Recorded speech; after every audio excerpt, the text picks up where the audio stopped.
ভাই, আজকে অনেক রাত হয়ে গেছে। আজকে আর ভিডিও বানাবো না। আজকে তোদেরকে একটা গল্প শোনাই। হ্যাঁ, ঠিক আছে বল। গল্প শোনাতে পারি, হ্যাঁ, কিন্তু একটা শর্ত আছে। কি সত্য?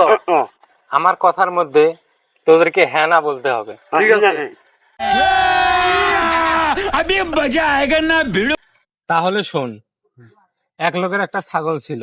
হ্যাঁ, ছাগলটা অন্যের জমিতে গু খাইছিল।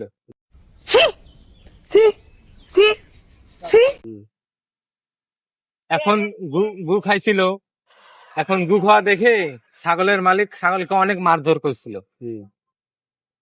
তো মারধর করছিল, তো ওই রাজ্যের এক সৈন্য দেখে রাজাকে বলছিল যে আপনার ছাগলকে অনেক মারধর করছিল। তখন তো রাজা তো খেপে গিয়ে ওই লোককে তো ধরে নিয়ে আসলো। खत्म। Bye bye, tata, good bye, गया। যে কি ব্যাপার, আমার রাজ্যে কেন ছাগলকে এত মারধর করা হলো? তো রাজার কথা অনুযায়ী ছাগল আর ছাগলের মালিককে রাজ্যে নিয়ে আসা হলো।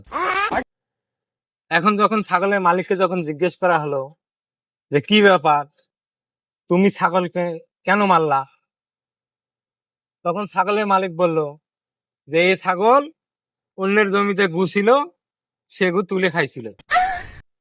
এখন এই কথা শুনে রাজা তো নিজেই খেপে গেছে যে ছাগল কেন গু খাবে। তো রাজা তো এই কথা শুনে রাজা তো ছাগলকে আর মারতেছে আর বলতেছে গু খাবি। খাবো। ছাগলকে মারতেছে আর বলতেছে গু খাবি। হ্যাঁ, খাবো। ছাগলকে মারে আর বলে গু খাবি। আমি খাবো। খাবো। দেখছিস, তোদেরকে আমি বিনা টাকায় গু খাওয়াইলাম।